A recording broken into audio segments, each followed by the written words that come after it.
What's up, guys? Welcome to another episode of Shop Talk. I got Rob the Original here with me today. He's one of the dopest artists in the world right now, getting tatted by the one and only David Vega. What's up, man? What's poppin'? Happy to be here in Austin, Texas, getting a piece by one of the best portrait artists in the tattoo industry, David Vega.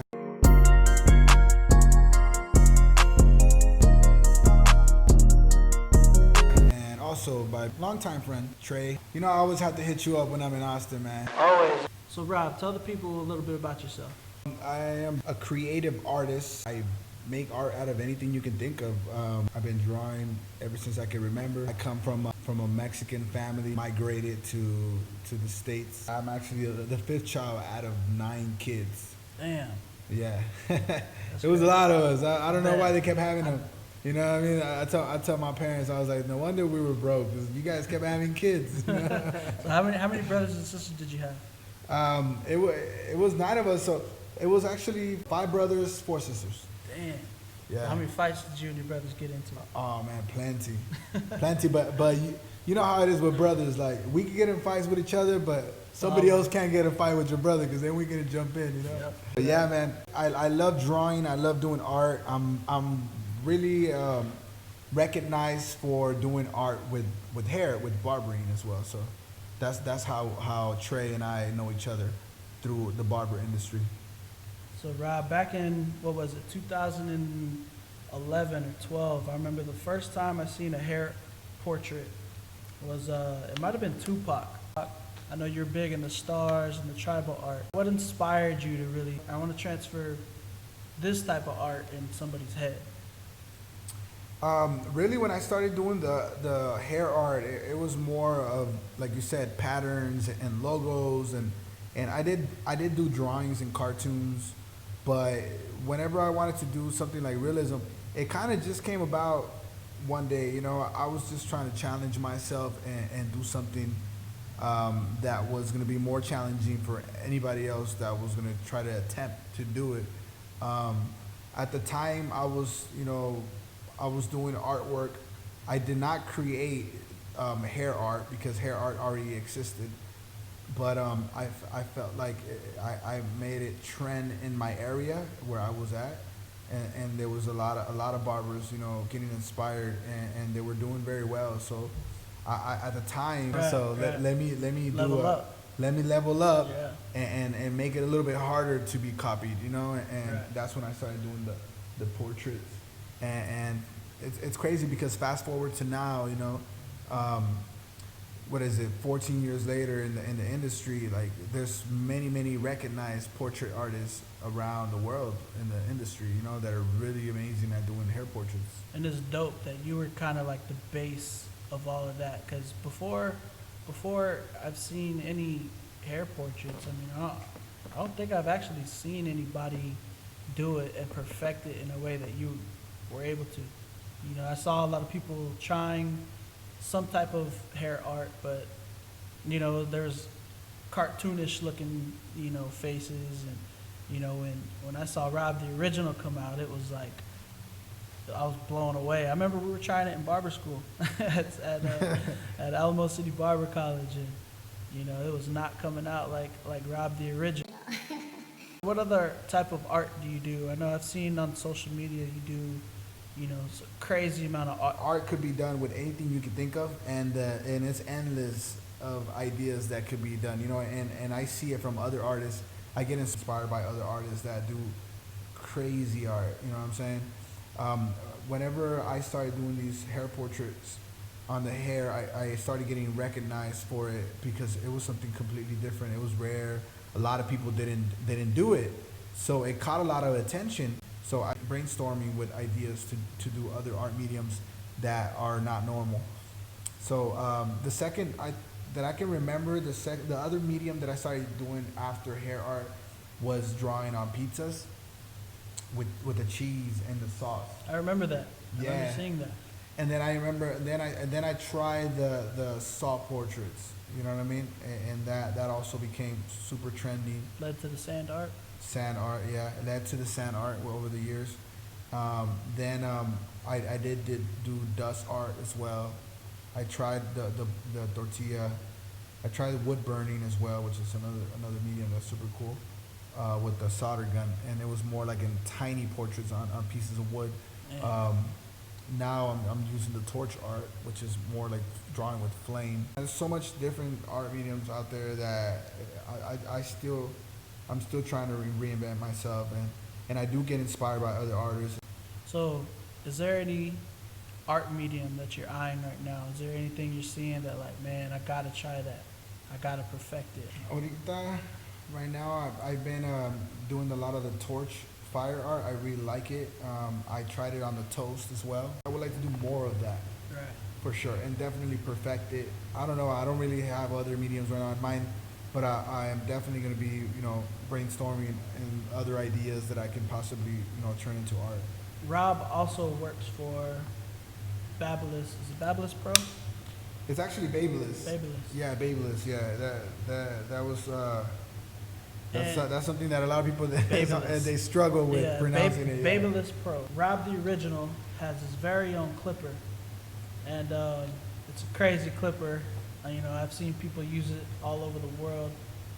Tell me a little bit about the clipper and what separates this specific clipper to your ordinary Wall Senior or Oster fast food. I feel like with clippers, BaByliss is it's a luxury tool.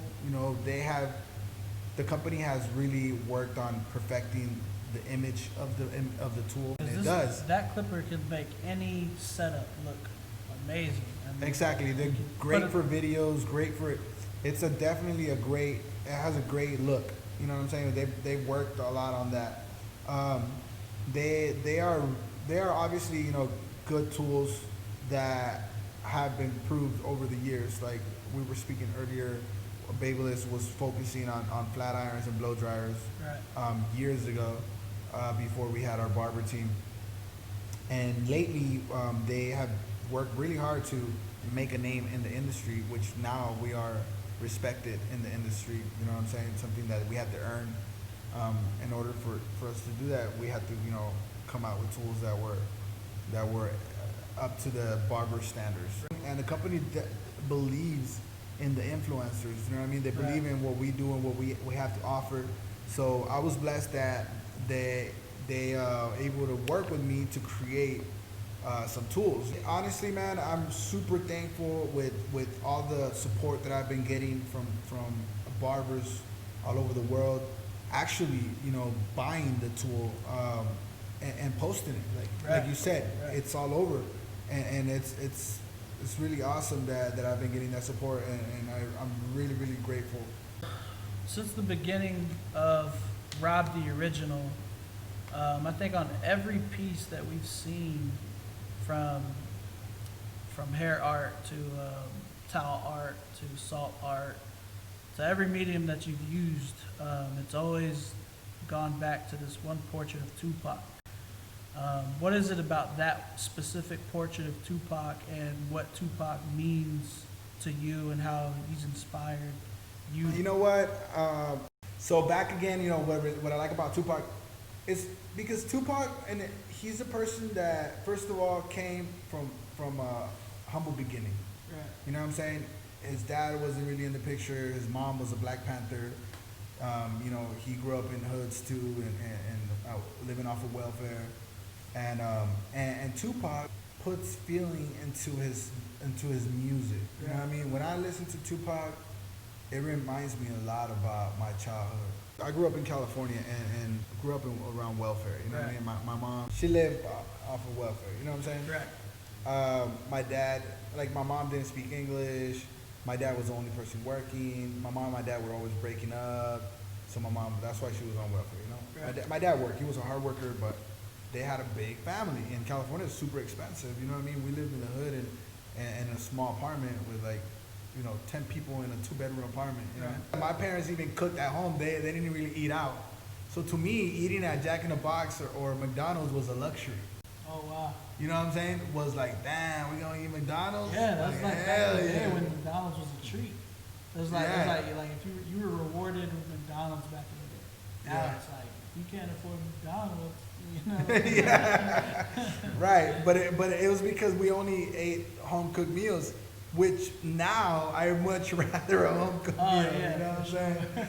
But as a kid, I didn't know that. You know, it's just because we didn't have it. We didn't have it. You know, and it was because my dad was a big saver. He didn't like spending on shit that we didn't need to be spending on. Basically. Smart man. He was definitely a smart man when it came to that. And Unconditional Love, it's a song that you can hear some of the lyrics, you know what I mean?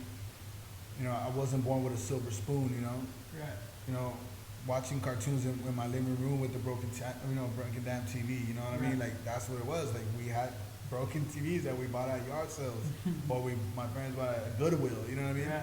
So, a lot of that stuff, whenever he says it, you feel it. I mean, now when I think about it, it's like, damn, like, think about how relatable his music is today, like in today's 2020 world that we're living super relatable because he was talking about sad shit. I remember jamming out to Tupac walking to school, you know what I mean? And a lot of things that he would say, like I said, it has so much emotion into it that, like, I felt it, you know what I mean? It would give me chills, like some of the stuff that he would say. And I'm jamming out to Pac, and a lot of his music, he also speaks how he was a kid with dreams, you know what I'm saying? Right. And he accomplished his dreams. He knew life was short. Yeah. He had that, he knew that 100%. So he created as much as he could. Right. He was in the studio 24/7 recording. So I apply that same strategy that he had into my artwork. I was creating, you know, when I started realizing that I was getting noticed, I just started creating back to back as much as I could. Right. You know what I'm saying? With that same mentality. But he was a person that inspired me that. I feel that because he's such a relatable person. You know, yeah. From how he grew up to, you know, what he stood for, and you know, like I said, what we're going through today, like it's way deeper. That's one of the things that I admire about Pac. You know, he was such a young person when he passed away, but he was so ahead of the game. You know what I mean? Right. So yeah, man, I'm definitely a Tupac fan, and I'm super stoked that I'm getting this portrait done by David, the one and only, the one and only. Vega. Yep, world famous David Vega. Here in Austin, Texas. He's like a copy machine. His portrait work is on a level that you're not gonna normally see this type of tattoo. That is something that I admire a lot about David. It's like, man, how can you do such a great job on skin? Because tattooing is not like people think. People think that everybody picks up a gun and they all of a sudden think they're a tattoo artist. Right. People ask me all the time, do you tattoo? I've done plenty of tattoos. Yeah. Do I consider myself a tattoo artist? No, I do not. I do not. You know what I'm saying? I'm not a tattoo artist because I will consider myself a tattoo artist whenever I do the quality that David does. Right. You know what I'm saying? Wow. Because and that's a super high bar for me to reach. You know what I'm saying? Right. I'm an artist, and I really appreciate it. And that's coming from one great artist to another great artist. Oh man, we're gonna show you guys the tattoo, how it's coming out. And it looks crazy. You guys need to look into David's work.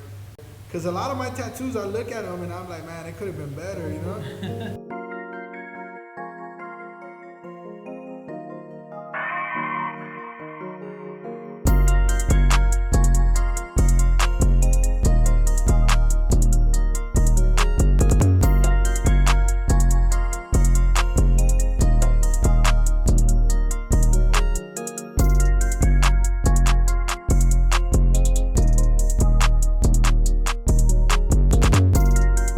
Alright guys, it's gonna wrap up episode 3 of Shop Talk with Tre The Barber and Rob the Original.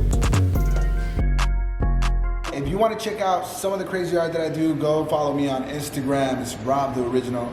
Also on TikTok. I'll be doing some dumb videos in there, but you guys can check them out as well. Hopefully you guys can catch a laugh or something.